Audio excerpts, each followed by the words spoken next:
तो रूस से भीषण रण, नाटो होगा भस्म। खबर क्या है जानिए। नाटो के खात्मे की विनाशवाणी की गई है। 2030 तक नाटो खत्म हो जाएगा। फ्रांसीसी वायुसेना के अफसर चेताते नजर आए। दावा क्या है? कुछ समय बाद पश्चिमी नेतृत्व में बदलाव होगा। ज़ेलेंस्की, स्टारमर, मैक्रों को हटा दिया जाएगा। यूएस गंभीर आर्थिक संकट से गुजर रहा है। डी-डॉलरीकरण से अमेरिका पर संकट और बढ़ेगा। ईयू पर भी कुछ ऐसा ही संकट मंडरा रहा है। पश्चिम की रूस के साथ ये मौलिक हार होगी। शेवलियर रेजी चामगने, जो कि कर्नल हैं फ्रांसीसी वायुसेना के, उनकी तरफ से यह बात कही गई है। बड़ी बात देखिए क्या है। सोवियत संघ की तरह ईयू के पतन की गई है भविष्यवाणी। इस भविष्यवाणी में, या ये कह लें सुमित, कि इस विनाशवाणी में कितना दम नजर आता है।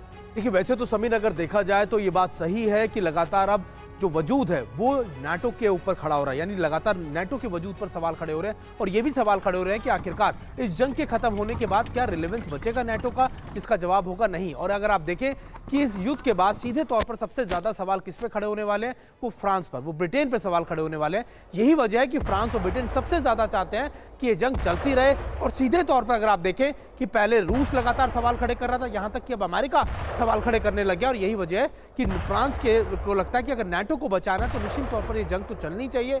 यहां तक कि फ्रांस को अपने इंटरनल चीजों को लेकर भी, क्योंकि आप कह सकते हैं कि पॉलिटिकल चीजों को लेकर भी लगता है मैक्रोन को कि अगर ये चलता रहा और फ्रांस इसमें एक बड़ा प्लेयर निकल कर सामने आया तो निश्चित तौर पर उनकी गद्दी भी बचेगी, वो भी अपने आप को सेटल कर सकेंगे, खासतौर पे फ्रांस के अंदर। और यही वजह है कि लगातार जो प्रिपरेशन आप कह सकते हैं तैयारियां चल रही हैं रूस के खिलाफ, वो इसी मोटिव के साथ चल रही हैं। जी बिल्कुल, और ये बहुत बड़ा बयान जो इस वक्त हमने दिखाया। और देखिए, एक और बड़ी खबर, यूक्रेन पर बड़े हमले की तैयारी में है रूस।